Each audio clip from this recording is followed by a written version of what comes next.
اینجا یکی هست که هر ثانیه خوابت رو میبینه، تو چشم تقویم با نبض ساعت منتظر میشینه.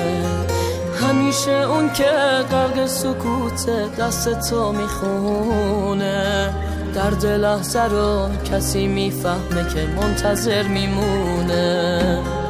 از وقتی تو رفتی شب حالمو پرسید، شاید اگه تو برگردی بشه از چیزی نترسید، بشه قدر این ثانیه ها رو کنار تو فهمید.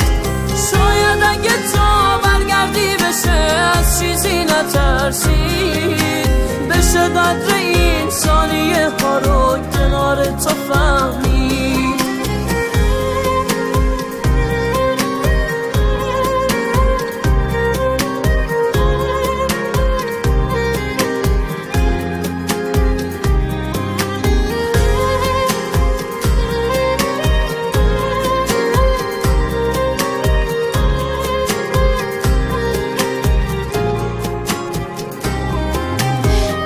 تو برام لحن جاده ها صادقانه تر بود، هر مسافری که از راه رسید از تو بی خبر بود.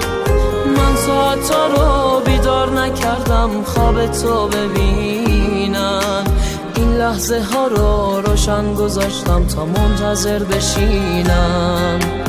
از وقتی تو رفتی شب حالمو پرسید، شاید اگه تو برگردی بشه از چیزی نترسید، بشه قدر این ثانیه ها رو کنار تو فهمید. شاید اگه تو برگردی بشه از چیزی نترسید، بشه قدر این ثانیه ها رو کنار تو فهمید.